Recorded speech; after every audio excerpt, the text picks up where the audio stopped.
Oke, Assalamualaikum warahmatullahi wabarakatuh. Sembari kita menunggu share screen dari operator mulai, pertama saya ingin mengucapkan, sebentar, ini jet nyala semua. Pertama saya ingin mengucapkan selamat kepada saudara peserta workshop, karena saudara telah sampai pada tahap ini. Seingat saya, 2 tahun lalu itu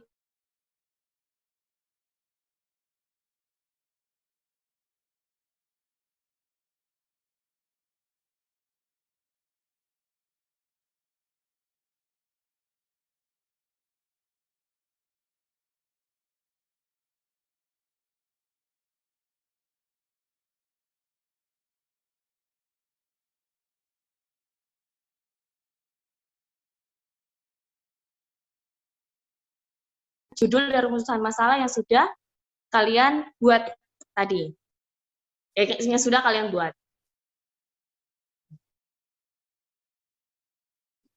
Ini untuk share screen-nya belum mulai ya, Bu Moderator? Bu Fris? Ya.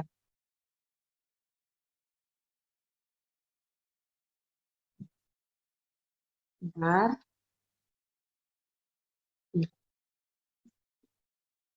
Karya tulis formal, karya tulis hukum, itu sebenarnya bentuknya ada macam-macam. Dia ada skripsi, dia ada tesis, ada disertasi, dan dia juga ada artikel hukum, esai hukum, ada makalah, ada jurnal, ada proceeding, dan ada seperti proposal penelitian hukum, proposal pengabdian, itu banyak. Ada juga buku.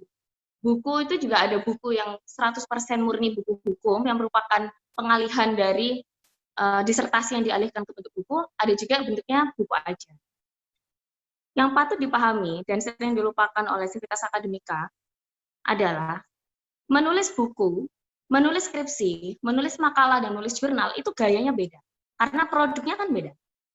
Dalam menulis skripsi, teknik yang diterapkan hampir sama dengan teknik yang diterapkan ketika kita menulis jurnal. Tapi ketika kita menulis buku hukum, teknik yang digunakan seperti kita pada saat menulis opini hukum dan esai hukum. Contohnya misalnya, kalau dalam yang next saja, kalau dalam menulis skripsi, cara menulis footnote dan juga sangat dilarang menggunakan kutipan dari blog, sementara ketika kita menulis esai hukum, baik itu diterbitkan di internet ataupun di surat kabar, itu lebih longgar. Kita boleh mengutip dari blog selama itu bisa dipertanggungjawabkan, maksudnya penulis blognya itu terkenal. Karena tujuan dari menulis esai dan buku, non buku ajar, itu adalah agar karya hukum tersebut bisa dibaca sebanyak mungkin orang. Sementara kalau skripsi dan jurnal hukum, dia sangat saklek. Mengutipnya itu, yang boleh dikutip itu jauh lebih sedikit, tata caranya jauh lebih saklek, kerapiannya, dan sangat menjunjung tinggi plagiarisme. Nah, kendalanya adalah, kadangkala apabila kita terlalu ketat dalam menerapkan bahan hukum apa yang boleh digunakan, kemudian rujukan apa yang boleh digunakan, akhirnya kita lupa dalam hal mengemas kalimatnya sehingga enak dibaca. Kita terlalu takut untuk terkena plagiarisme, kita terlalu merasa kutipan kita itu sumbernya cuma sedikit, dan akhirnya kita istilahnya kayak buntu, kalimat yang digunakan juga kurang kreatif, karena itu tadi terlalu takut sama plagiarisme. Plagiarisme memang tidak boleh dilanggar dalam hal skripsi, tesis, disertasi, jurnal, proceeding, dan penelitian hukum. Ya, saya ulangi lagi ya, jadi kalau buku, esai hukum itu lebih longgar, sementara kalau skripsi, jurnal lebih ketat. Nah, jadi kalau tadi Bu Penny menekankan bahwa rujukan harus penting, jangan lupa juga bahwa kalimat yang kalian gunakan selain formal itu juga harus enak dibaca. Karena saya sering baca, saya sekarang masih membantu membimbing senior. Kalimat yang digunakan mahasiswa, satu, tidak enak dibaca, kedua, itu loncat-loncat dari awal, tengah, akhir, itu nggak enak dibaca. Nah, dalam membuat skripsi itu kalian seperti orang bercerita, jadi harus jelas runtutannya. Kalau misalnya kalian mau berbicara tentang kayak topik webinar kita kemarin kan perlindungan hukum tenaga kerja di era pandemi COVID-19 misalnya. Nah, yang harus diceritakan lebih dulu adalah konsep tenaga kerja itu meliputi apa saja, itu dulu. Kemudian kehidupan tenaga kerja di kehidupan normal seperti apa, Dan kalau di kehidupan tenaga kerja di era pandemi yang merupakan kondisi tidak normal ini seperti apa, baru setelah itu bahas kasus-kasus yang bisa terjadi apa, kasus sengketa yang bisa terjadi apa, dan baru setelah itu membahas solusinya, perlindungan hukumnya gimana. Tapi terutama di bagian latar belakang, seringkali mahasiswa itu masalahnya dimunculkan dulu, baru setelah itu semakin ke rumusan masalah, justru semakin pengertian yang dimasukkan. Jadi jangan masukkan pengertian di latar belakang. Boleh memasukkan jika itu merupakan hal yang kalau nggak dimasukkan itu latar belakang kalian jadi nggak nyambung, boleh, tapi sedikit saja. Karena kayak misalnya pengertian, kutipan pasal, itu lebih baik dimasukkan ke kerangka konseptual. Nah, supaya kalian nggak bisa next ya, supaya kalian nggak ngelambiar dalam menulis skripsi, pertama, kalau tips saya ya, saya nggak tahu kalian kira-kira sudah ada tulisan atau masih akan menyiapkan tulisan. Tips saya pertama, harus perbanyak membaca. Karena saya rasa kalau saya mengkoreksi tugas-tugas saudara untuk beberapa kelas yang ikut saya, dan ikut dengan Pak Dr. Tata atau Pak Dr. Ari, kelemahan saudara nomor satu bukan di cara analisa, tapi cara saudara dalam mengungkapkan kalimat. Satu bulat, kebanyakan kembangannya, kalau istilah orang Jawa kebanyakan kembangannya, sehingga kalimat yang digunakan sering tidak normatif dan justru jarang menggunakan kalimat hukum. Itu. Jadi bagaimana cara memperbaiki? Cara memperbaiki adalah memperbanyak membaca. Dengan kita memperbanyak membaca kalimat-kalimat yang formal, otomatis itu akan masuk ke otak kita. Otak kita itu akan terstimulasi untuk terbiasa menulis formal. Walaupun nanti di kehidupan sehari-hari bahasa yang digunakan kalian dalam obrolan sehari-hari tetap obrolan santai, tapi dalam tulisan kalian harus menggunakan bahasa yang formal. Caranya dengan banyak membaca, membiasakan diri untuk menjawab soal UAS, soal UTS, tugas dengan bahasa yang formal, enak dibaca, itu penting sekali. Karena kalau tidak dibiasakan dari awal, itu nanti kalian seperti, ini kalau bahasa Jawa, saya nggak ngerti bahasa Indonesianya apa ya, bahasa Jawanya itu kayak kepotokan duri gitu loh. Jadi kalian kayak berat di belakang. Untuk menulis skripsi yang tebelnya 70 halaman, jika kalian tidak terbiasa beropini dengan bahasa formal dan bahasa hukum dalam satu lembar. Jadi sebenarnya menulis skripsi ini bukan tentang apakah kalian pintar atau tidak, kemudian berbakat atau tidak, enggak, tapi tentang gimana kalian terbiasa atau tidak. Sesuatu yang kelihatannya sulit apabila dilakukannya pelan-pelan, satu-satu, setiap hari, lama-lama terbiasa. Nah, mengapa saya tekankan masalah formalitas dan penggunaan bahasa normatif? Karena kita ini menerapkan penelitian hukum normatif. Penelitian hukum normatif, saya kutip pendapat di sini, bisa dibaca sendiri ya, merupakan penelitian yang mengkaji sumber informasi hukum primer dan sekunder yang didasarkan pada metode dan sistematika tertentu. Tujuannya untuk apa? Untuk mempelajari satu atau beberapa masalah gejala hukum dengan cara menganalisis. Nah, yang perlu di-highlight dari pengertian ini adalah yang dikaji itu sumber informasinya bahan hukum primer dan sekunder. Bukan sumber informasi dari omongan orang, berita koran, kemudian berita di internet, atau misalnya sesuatu yang sedang viral di Instagram, bukan. Yang kita tulis adalah yang kita dapatkan dari bahan hukum primer dan sekunder. Maka oleh karena itu nanti akan saya jelaskan mengenai bahan hukum primer dan sekunder itu kategorinya gimana, batasannya gimana, cara dapatnya seperti apa. Kemudian setelah mendapatkan bahan hukum primer dan sekunder tersebut, cara menganalisisnya kita harus menggunakan sistematika penulisan, tadi sudah dijelaskan sama Bu Penny, dan menggunakan metode penelitian. Next.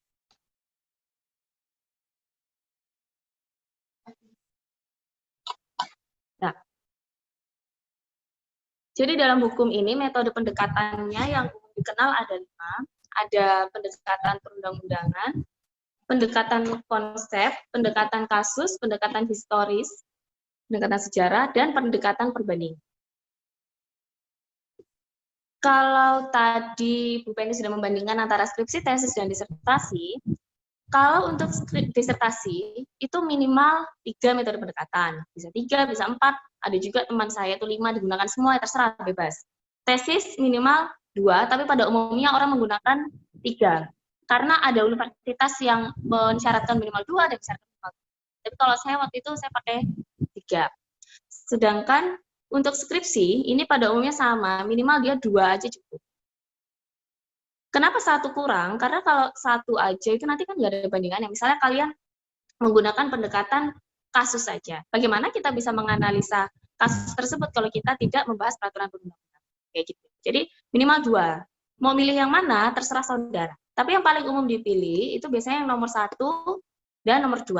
Atau nomor 1 dan nomor 2. Walaupun ada beberapa skripsi, nanti saya kasih contohnya juga yang sudah berani mencoba menggunakan metode pendekatan yang 3, 4, dan 5. Untuk metode pendekatan perundang-undangan, itu maksudnya bukan hanya kalian baca undang-undang, kemudian kalian copy paste, atau kalian cari pengertiannya, ditulis ulang di skripsi, bukan. Tapi kalian itu melihat, misalnya topiknya kalian tentang, kalau skripsi saya dulu itu tentang hak cipta film sebagai jaminan kredit. Nah, hak cipta film sebagai jaminan kredit pada saat saya lulus tahun 2011, udah tua ya, pada saat saya lulus tahun 2011 itu, belum ada orang yang membahas tentang hak cipta sebagai jaminan kredit. Bahkan setahu saya itu pengaturannya itu baru muncul tahun 2017-an apa ya? 2017. Nah, kemudian pada saat itu terjadi perdebatan karena saya pada saat milih judul itu saya sama sekali nggak mikir kira-kira yang bimbing siapa. Seperti yang dibilang sama Bu Penny tadi, dalam menentukan judul skripsi, tentukan judul yang memang kalian suka, bukan tentang siapa yang akan bimbing. Ini kan kalian mau lulus skripsi, bukan mau cari jodoh kan. Kalau kalian cari jodoh, kalian harus lihat, wah ini cocok nih aku sama cowok ini, aku cocok sama ibu ini. Kalau ini kita bicara masalah karya tulisnya. Perkara pembimbingnya cocok atau enggak, selama kalian menguasai karya tulisnya itu nggak masalah. Skripsi itu kan benda mati. Yang menentukan siapa? Kalian sebagai entitas hidupnya itu kalian. Nah, pada saat itu kebetulan temanya itu belum ada. Jadi saya yang pertama kali membahas. Nah, calon pembimbing yang sebelumnya menolak ide saya dengan alasan kamu tidak bisa membahas sesuatu yang belum ada aturannya. Jadi dia nolak, nggak mau bimbing. Kemudian pembimbing yang berikutnya saya gantikan, pembimbing yang berikutnya menyatakan bahwa tidak apa-apa kamu menulis skripsi yang belum ada aturan hukumnya, karena kamu bisa pakai pendekatan konsep, kamu tetap bisa pakai pendekatan perundang-undangan, walaupun undang-undang yang membahas tentang hak cipta sebagai jaminan kredit belum ada, tapi undang-undang hak ciptanya kan sudah ada. Terus peraturan-peraturan Bank Indonesia tentang kategori yang bisa dijadikan jaminan kredit, tentang jaminan kredit, kategori agunan itu kan sudah ada. Nah, jadi saya gunakan undang-undang hak cipta, saya gunakan peraturan-peraturan BI yang ada hubungannya dengan agunan tadi, saya analisa dari undang-undang tersebut ada celahnya enggak untuk bisa memasukkan haki sebagai jaminan kebendaan. Nah, ternyata di undang-undang hak cipta ada pada saat itu yang menyatakan bahwa hak cipta merupakan dianggap sama dengan benda. Benda apa? Benda bergerak. Nah, itu berarti saya harus konekkan lagi dengan buku 2 BW misalnya. Nah, jadi itu dari pendekatan undang-undang. Sementara kalau pendekatan konsep, dari apanya? Ketika saya bilang hak cipta film sebagai jaminan kredit. Nah, pada saat itu saya nggak pakai istilah film, saya pakai istilah sinematografi. Karena sinematografi itu lebih luas daripada film, kan? Nah, dari mana saya bisa bilang bahwa sinematografi lebih luas dari film? Nah, saya harus jelaskan dulu konsep sinematografi itu apa, konsep hak cipta itu apa, terus kemudian konsep jaminan kredit itu apa, konsep agunan itu apa, itu. Nah, dari mana saya bisa dapat konsepnya? Satu, dari pengertian yang ada di undang-undang, dan juga dari doktrin yang sudah ada. Apabila doktrin itu nggak ada di hukum, maka kalian boleh masukkan dari bidang non-hukum. Nah, itu nanti saya jelaskan lagi kaitannya sama bahan. Karena kan nggak mungkin ada pengertian hukum mengenai hukum perfilman itu kan nggak mungkin ada. Pengertian film itu ya film, pengertian sinematografi ya sinematografi. Tapi ada kalanya skripsi yang kita kerjakan tidak semuanya itu istilahnya tentang hukum. Nah, kemudian next, tolong. Nah, ini saya beri contoh ya. Yang kanan ini contohnya skripsi saya dulu. Ini waktu saya pulang ke Jember, iseng-iseng saya bongkar-bongkar nemu. Terus yang sebelah kiri, ini merupakan karya dari mahasiswa UKS, yang kebetulan skripsinya dia ini jadi salah satu contoh kerapian format. Nah, saya iseng baca judulnya. Nah, pada saat si Mbak Sarah ini lulus pada tahun 2017, pada saat dia membahas tentang perlindungan hukum bagi konsumen dengan sistem pre-project selling, undang-undang khusus yang membahas tentang pre-project selling itu, ya maksudnya undang-undang yang judulnya misalnya undang-undang tentang pre-project selling itu kan tidak ada. Tapi bukan berarti hal itu tidak bisa dibahas kan? Maka si Mbak Sarah Jihan ini dia harus menghubungkan dengan undang-undang 1 tahun 2011, kemudian dikaitkan sama BW, dikaitkan sama undang-undang apartemen tahun nomor berapa itu ya? 2011 apa ya? Saya lupa. Gitu. Jadi kalau misalnya saudara mau menulis sesuatu yang belum ada undang-undangnya itu tidak apa-apa. Gunakan pendekatan konsep untuk mendukung pendekatan perundang-undang. Kemudian next. Sudah next. Nah, ini contoh skripsi yang dia pakai metodenya itu studi kasus. Bisa dilihat di judulnya ya.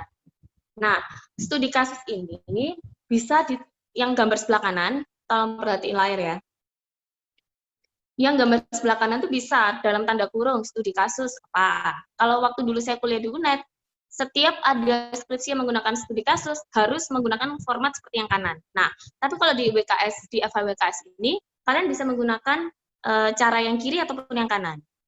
Sama aja. Saya kebetulan belum sempat foto, nemu sudah, tapi belum sempat foto contohnya dari WKS. Nah, kalau yang sebelah kiri ini, dia studi kasus, tapi cara dia membuat judul itu dihubungkan jadi satu, yakni implementasi asas pembuktian terbalik dalam kasus pemberantasan tindak pidana korupsi di Indonesia. Nah, gimana dia bisa bahas tentang implementasi asas tersebut dalam pemberantasan tindak pidana korupsi jika dia tidak menyebutkan kasus-kasus yang terkait. Nah, jadi memasukkan kasus ke skripsi ini bisa dipahami dengan dua cara. Pertama, kalau kalian mau memasukkan kasus, tapi kalian dari awal di metode penelitian menyebutkan bahwa kalian tidak akan menggunakan metode case approach, maka kasus tersebut hanya sebagai pelengkap rujukan. Sementara kalau kalian dari awal di bagian metode penelitian sudah menuliskan bahwa skripsi ini menggunakan metode ini dan metode case approach, maka si kasus itu yang harus dianalisa dari awal sampai akhir kalian kerjakan skripsi. Itu ya, ngerti bedanya ya. Kemudian yang next. Nah, kalau yang comparative approach ini maksudnya metode perbandingan. Apanya yang dibandingkan? Yang dibandingkan adalah judul skripsi kalian itu topiknya apa. Misalnya tadi kalau saya kan hak cipta film ya. Hak cipta film di Indonesia harus saya bandingkan dengan hak cipta film di luar negeri. Yang kira-kira sudah pernah mengatur hal tersebut ataupun sedang dalam tahap mengatur hal tersebut. Nah, dalam metode perbandingan ini yang kita bandingkan bukan hanya sekedar apakah misalnya kita pakai Indonesia sama Amerika ya, bukan hanya sekedar apakah Indonesia punya pengaturannya, kemudian Amerika punya pengaturannya, kemudian kita copy paste kita banding-bandingkan, oh di Indonesia diatur di pasal ini, kalau Amerika diatur di pasal ini, enggak. Tapi yang kita bandingkan satu, harus diungkapkan dulu sistem hukum negaranya itu apa, apakah common law, apakah civil law. Nah, karena itu akan berpengaruh ke kalian dalam menulis analisa. Kan tanpa perlu saya ajari kan pada saat kalian menempuh PHI kan sudah dijelaskan ya perbedaannya common law sama civil law gimana. Contohnya misalnya ketika saya nulis disertasi itu tentang crowdfunding itu, kalau di Amerika pengaturannya itu tidak diserahkan ke pemerintah pusat, namun diatur oleh masing-masing negara bagian. Dan tiap negara bagian yang mengatur hal yang berbeda. Dan hal itu memang diperbolehkan untuk terjadi. Kenapa? Karena sistemnya di Amerika Serikat itu memang negara federal itu berhak, apa ya namanya? Kan konsepnya federasi ya. Jadi tiap negara bagian itu berhak untuk mengatur masing-masing mengenai suatu hal di wilayah negara bagiannya.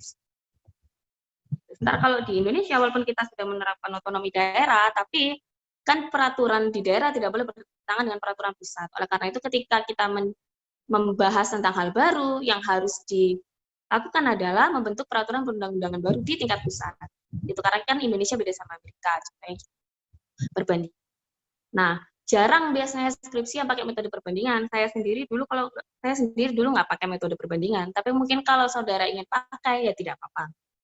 Kemudian selain metode perbandingan tadi yang belum saya jelaskan metode historis ya. Kalau metode historis ini kita bicara tentang sejarah. Sejarah ini bukan hanya tentang misalnya Undang-Undang Hak Cipta yang sekarang nomor 28 tahun 2014, yang lama 19 2002, yang lebih lama lagi yang tahun 87 kalau nggak salah. Bukan hanya menyebutkan seperti itu. Bukan hanya menyebutkan apakah undang-undang ini lahir tahun berapa, tapi kalau kita bicara tentang hak cipta misalnya, kenapa undang-undang Undang-Undang Hak Cipta yang baru yang tahun 2014 mengatur hal yang berbeda dengan yang diatur di Undang-Undang 19 tahun 2002. Kenapa? Ternyata karena ada kondisi politik hukum yang berbeda yang terjadi pada tahun 2001 ketika penyusunan Undang-Undang 2002 dan yang terjadi di Indonesia pada tahun 2010 ke atas pada saat penyusunan Undang-Undang 28 tahun 2014. Pasti ada latar belakang kenapa suatu peraturan perundang-undangan itu direvisi. Kayak misalnya kenapa delik pidana di hak cipta itu kan berubah-ubah. Kadang undang-undang yang lama ngaturnya itu delik biasa, kemudian direvisi lagi delik aduan, direvisi lagi delik biasa, direvisi lagi delik aduan. Kenapa kok bisa seperti itu? Karena di tahun 2002 misalnya, dia harus diatur dengan delik biasa, karena jika pencipta tidak dibantu dengan penegak hukum, maka dia akan kesulitan dalam melacak pelanggaran hak ciptanya itu sampai sejauh mana. Sementara kalau sekarang tahun 2014 dan ke atas, dalam melacak apakah karya cipta kita dibajak atau enggak, itu kan internet sudah lebih maju daripada dulu. Sehingga itu menjadi salah satu faktor kenapa delik biasa menjadi delik aduan. Dan tentunya akan banyak sekali faktor lain yang tidak perlu saya sebutkan di sini. Intinya bahwa kalau metode historis, kalian harus cari alasannya kenapa peraturan perundang-undangan itu direvisi, perjalanannya dia. Oke, kita sekarang masuk ke bahan hukum, next. Ini saya singkat-singkat aja ya, kok masih slide nomor 8. Bahan hukum ini ada bahan hukum primer, sekunder, dan bahan non-hukum yang dapat dipertanggungjawabkan. Next. Kalau bahan hukum primer, di sini disebut merupakan bahan hukum yang mempunyai otoritas baik bersifat regulasi maupun legislasi. Nah, maksudnya ya tentunya ya peraturan perundang-undangan sesuai hierarki yang di Undang-Undang Nomor 12 Tahun 2011 yang ada di slide ini. Nah, selain peraturan perundang-undangan mulai dari UUD sampai Perda, ada juga catatan resmi atau risalah dalam proses perancangan peraturan perundang-undangan dan putusan hakim. Putusan hakim ini biasanya digunakan kalau skripsinya menggunakan metode studi kasus. Sementara kalau yang catatan resmi atau risalah dalam proses perancangan perundang-undangan itu maksudnya gini, saya kemarin nulis tentang, tulisanku yang ini loh. Saya kemarin nulis tentang perlindungannya, tulisanku yang mana? Perlindungannya warisan budaya tak benda, dan indikasi asal di bidang alkohol tradisional. Kemarin saya nulis jurnal tentang itu. Nah, yang saya gunakan itu RUU tentang larangan peredaran minuman beralkohol. Nah, di situ harus saya sebutkan RUU yang saya gunakan itu RUU versi apa. Kemudian yang namanya proses pembuatan undang-undang itu kan rancangannya itu kan nggak mungkin satu kali rapat ya, dia berkali-kali rapat. Nah, yang saya gunakan itu versi rapat yang keberapa dan versi yang sudah masuk tahapan yang mana, apakah waktu masih dia masuk di tahapan di Dinas Perindustrian dan Perdagangan, masih konsepsi itu, ataukah sudah masuk di tahapan yang di DPR. Itu harus dijelaskan. Nah, cara menjelaskannya gimana? Disebutkan di footnote dan disebutkan di daftar pustaka. RUU versi apa yang kalian gunakan. Seperti itu. Kemudian next. Kalau bahan hukum sekunder, ini intinya, ya semua informasi hukum, tapi yang dia tidak diperoleh dari peraturan perundang-undangan, tapi dia diperoleh di buku teks, publikasi, dan kamus hukum.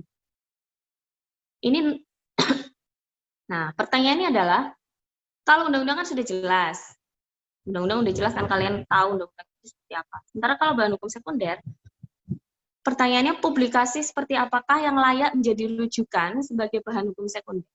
Karena tidak lantas semua buku teks hukum, tidak lantas semua publikasi karya ilmiah hukum layak menjadi bahan hukum sekunder. Saya kasih contoh next-nya, tolong. Next-nya misalnya ini. Kalau buku penelitian hukum dari Prof. Peter Mahmud Marzuki ini sudah jelas ini sangat amat layak dan justru kalau bisa kalian harus beli buku ini ya untuk melengkapi bagian metode penelitian saudara di bab 1. Nah, dalam memperoleh buku teks, kalian bisa beli langsung di toko. Tapi karena ini lagi pandemi misalnya, kalian bisa beli secara online buku fisiknya dibeli secara online atau kalian beli Google Books-nya. Nah, cara Google Books-nya seperti ini.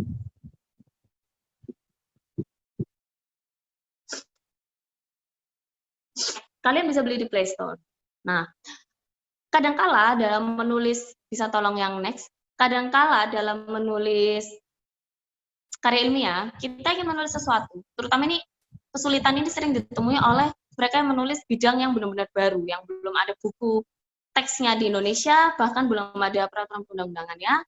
Nah, berarti kan cara yang harus kalian tempuh adalah mencari sumber dari luar negeri. Mencari sumber dari luar negeri itu, kita tidak bisa langsung dapat ya kalau buku. Kalau misalnya dia ada di Play Store, kita bisa tinggal beli. Tapi kalau misalnya buku itu, dia buku cetak, tapi dia nggak ada, dia susah dibeli, dia nggak ada di Amazon, dia juga nggak dijual di Play Store. Tapi kalian butuh banget sama informasinya. Saya kasih hacks ya. Cara hacksnya adalah kalian cari di Google Books ini. Misalnya judulnya ini ya, Art and Cultural Heritage Law Policy and Practice ini. Nah, karena ini versi sampling, berarti kan yang ditampilkan oleh Google itu pasti hanya nggak sampai 50% dari isi buku. Nah, kalau kebetulan yang kalian cari ada di sampling tersebut, kalian boleh masukkan ini sebagai rujukan. Tentunya dengan memasukkan semua identitas buku ini di footnote sama di daftar pustaka. Ini sebagai cara upaya terakhir, apabila kalian tidak bisa dapat buku fisiknya, di perpus tidak ada, dibeli online juga tidak ada. Tapi jangan gunakan ini sebagai cara pertama, karena karena kan informasi yang diupload di sini masih potong-potong ya. Jadi yang harus diutamakan adalah buku yang kalian punya secara full halaman, baru setelah itu, kalau kepepet kalian bisa pakai cara. Kemudian yang next, setelah buku, kita pakai jurnal. Nah, jurnal itu kan ada yang versi cetak, ada yang versi online. Ada juga yang cetak online bersamaan. Yang saya kasih contoh di sini jurnalnya WKS, jurnal perspektif. Kalau kalian ada artikel yang kalian butuhkan dari jurnal ini, misalnya, tak perbesar. Misalnya artikelnya siapa ini? Oh, ini nomor 1 ini ada artikel tentang tanggung jawab Biro Perjalanan Wisata, karyanya Septira. Nah, kalau kalian butuh tulisannya si Septira tentang tanggung jawab Biro Perjalanan Wisata ini, karena kalian nulis skripsi yang berhubungan dengan tour travel, misalnya, kalian bisa dapat cetaknya dengan cara membeli jurnal tersebut, atau dengan cara minjem ke teman kalian yang punya.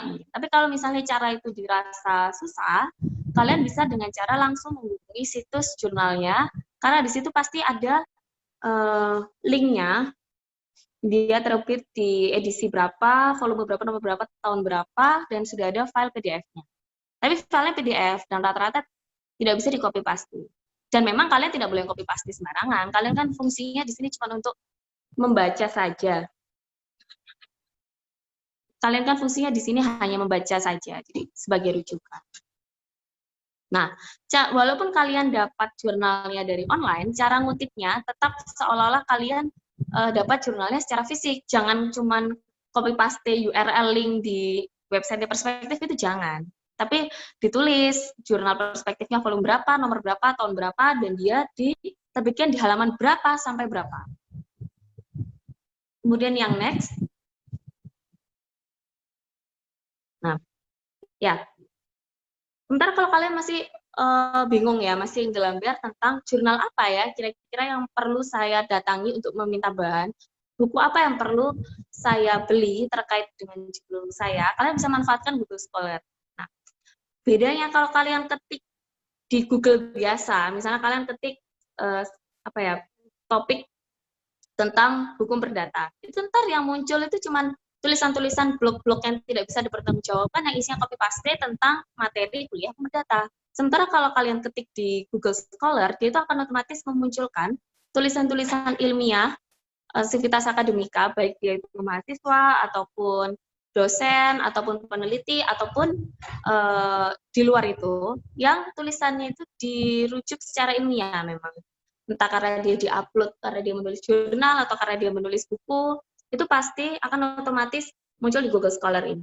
Nah, saran saya, itu kan ada tulisan yang di sebelah, di bawahnya artikel itu loh, yang ada kapan saja, sejak 2020, sejak 2019, sejak 2018. Nah, gunakan yang, kalau sekarang 2020, berarti kalau bisa rujukannya yang di atas 2010.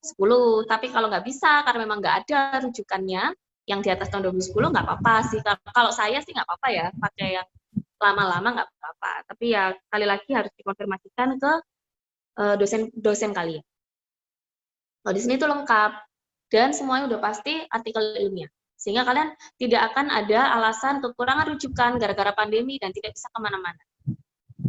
Karena beberapa mahasiswa itu sudah bilang ke saya misalnya, ini bukan terkait skripsi ya, misalnya tugas atau apa, saya kekurangan rujukan Bu, karena nggak bisa ke perpustakaan FHWKF, loh yang nyuruh ke perpus, loh nggak ada.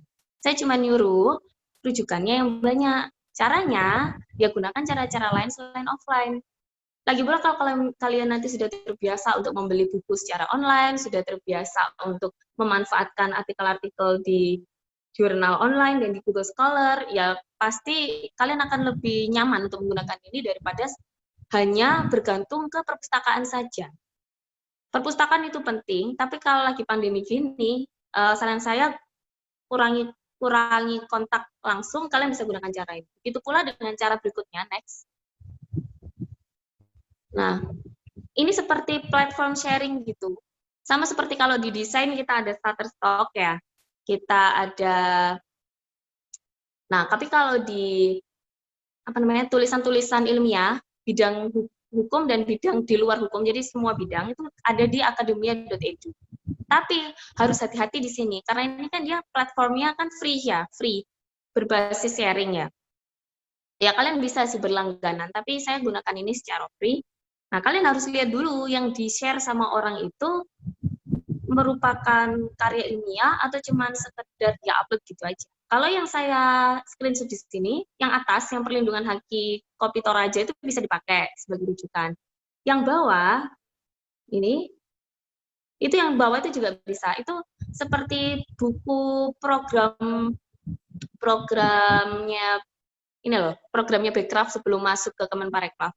Ini seandainya kalian nggak masuk di Akademia Edu, artikel yang kedua yang bawah, yang ekonomi kreatif pengembangan fotografi ini bisa didapatkan di situsnya Backcraft. Nah, kalau artikelnya seperti itu oke. Tapi kalau artikelnya diupload di akademia.edu misalnya hanya tentang makalah hukum ekonomi, itu nggak usah. Kalau bisa hindari menggunakan sumber rujukan makalah kuliah mahasiswa ya. Karena menurut saya itu kurang kuat dasarnya kurang. Karena sekali lagi saya ingatkan, jurnal sama skripsi kita harus saklek, sementara kalau artikel di koran, opini hukum, dan buku populer, itu kita bisa sedikit lebih. Oke, selain itu, next, kalau misalnya kalian butuh rujukan dari luar, dan kalian bersedia untuk berlangganan, saya sarankan untuk bikin akun di Springer. Springer ini banyak sekali dia, mengunggah buku-buku kompilasi. Buku kompilasi yang di dalamnya, kayak jurnal edisi khusus tentang tema apa, gitu, atau buku kompilasi tentang apa, itu banyak sekali di Springer. Tapi ya itu ya, ini lihat sebelah kanannya, jangan lupa langganan. Nah, berikutnya, yang terakhir ini ada bahan non-hukum.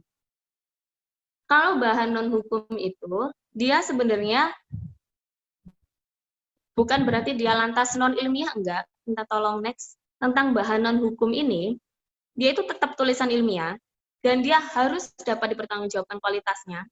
Kebenaran data, kebenaran tulisannya dia harus dapat dipertanggungjawabkan, originalitasnya juga dapat dipertanggungjawabkan, tapi dia bidangnya di luar ilmu hukum. Contoh misalnya jurnal bidang ekonomi, kalau misalnya kalian hukum perdata kan nggak ada salahnya kalian baca-baca jurnal orang ekonomi manajemen, orang ekonomi pembangunan, itu nggak apa-apa, itu kalian bisa masukkan ke bahan non-hukum seperlunya. Jadi bahan non-hukum ini dia sifatnya opsional, bisa ada, bisa tidak. Sementara kalau bahan hukum primer dan sekunder, harus ada. Kalau kalian tidak ada bahan hukum primer dan sekunder, maka penelitian hukum saudara bisa dikatakan cacat produk. Sama seperti kalau kita membuat sebuah makanan yang ingredients utamanya tidak kita masukkan. Itu udah pasti gagal. Sementara kalau bahan non-hukum ini, dia hanya pelengkapnya.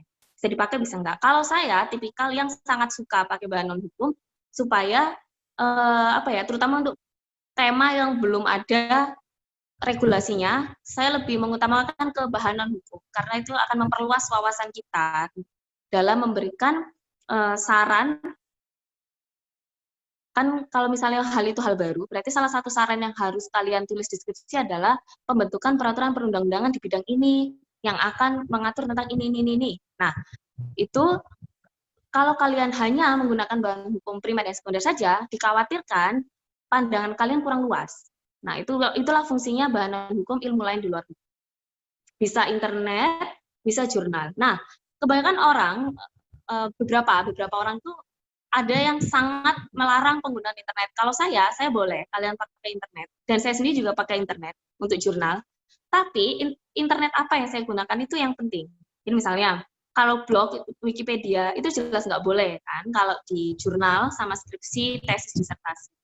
Tapi kalau misalnya, data kalian itu diperoleh dari situs resmi kementerian apa gitu di Indonesia, atau lembaga hukum, lembaga pemerintah yang resmi, dan kalian memang butuh banget datanya, kalian boleh masukkan. Karena pasti dapat dipertanggungjawabkan, itu kan situs resmi pemerintah, itu nggak mungkin main-main.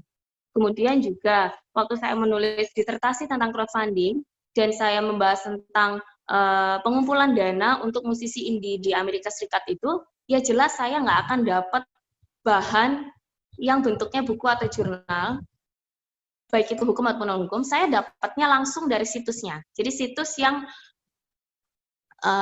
yang melakukan urun dana tersebut. Nah, dari situ kan saya dapat data pribadinya, lah itu copy paste link URL-nya boleh dimasukkan untuk bertanggungjawab.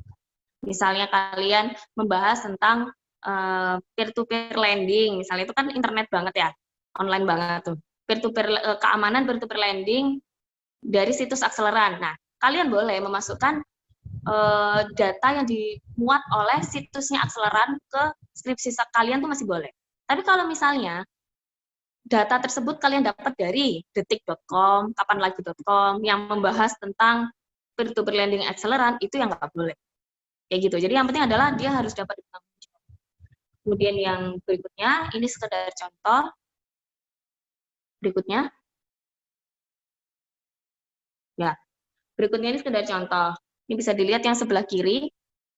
Kita kan nggak tahu Pak Muhammad Ais Muhajirin itu siapa, kita nggak tahu.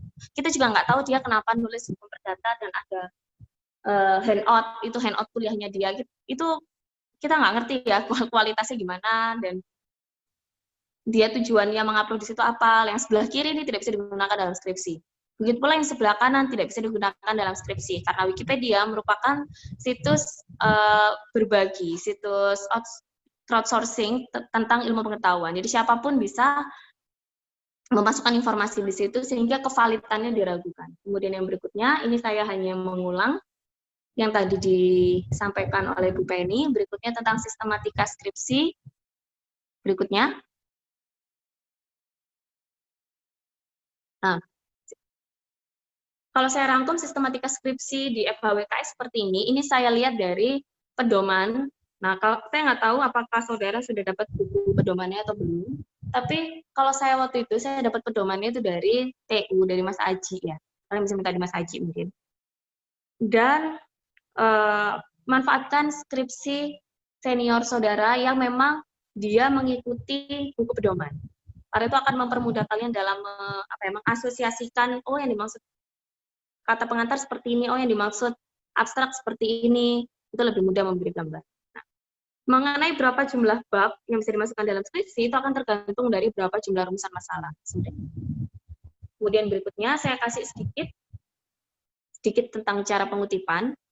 Karena saya kemarin waktu baca buku pedoman kebetulan belum sempat menemukan hal ini, tapi saya menemukan hal ini di buku pedoman skripsi di universitas lain di Surabaya, di UNER ya lebih tepatnya. Karena kebetulan saya belum ketemu yang di FKWKS, bisa tolong berikutnya. Nah, sebenarnya dalam pengutipan itu yang paling terkenal itu ibid, objit, logit. Sebenarnya di luar itu masih ada banyak. Nah, mengenai apakah tiga-tiganya harus dipakai ataukah cukup ibid, objit, itu kalau dari pengalaman saya ya, kuliah dari dulu sampai sekarang, itu kok sangat tergantung ke pembimbingnya. Selain juga tergantung ke buku pedoman. Kalau kalian tipikal anak yang mau berusaha lebih, mau rajin, walaupun pembimbing kalian terlewat untuk mengkoreksi hal-hal teknis terkait pengutipan ibid objek ini, mohon saudara sendiri yang berkesadaran untuk membenahi tata cara penulisan saudara. Karena kan ya pembimbing saudara itu kan ya pekerjaannya banyak, mungkin kadang ya kelewat sedikit. Jangan karena beliau kelewat sedikit kemudian kalian kira itu hal yang benar, bukan. Kalian tetap harus aktif melihat di buku pedoman dan referensi lain seperti apa. Kalau kalian lihat di internet ya, cara pengutipan ibid objek ini beda artikel, beda cara. Oleh karena itu saya hanya berani nge-share yang ini. Ini nanti kalian bisa lihat sendiri, mungkin nanti akan dibantu oleh panitia untuk men-share PPT saya di grup mengenai bagaimana cara pengutipan ibid objek blok.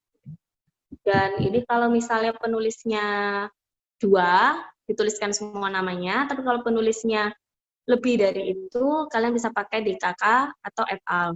Nah, DKK atau et al ini sebenarnya nggak ada bakunya juga di buku pedoman, cuman saran saya gunakan et al. Ya, walaupun DKK juga nggak salah, karena beberapa teknik pengutipan juga dia menggunakan DKK. Cuman kalau saya lebih prefer et al ya kalau untuk jurnal, skripsi. Tapi kalau untuk buku, lebih fleksibel, DKK juga nggak. Oke, untuk hal ini karena sangat teknis bisa dibaca sendiri. Sekian sekiranya materi dari saya. Dengan ini saya kembalikan lagi kepada moderator. Apabila nanti ada pertanyaan, bisa disampaikan di sini ataupun disampaikan ke saya secara pribadi di luar sesi. Tidak apa-apa. Terima kasih.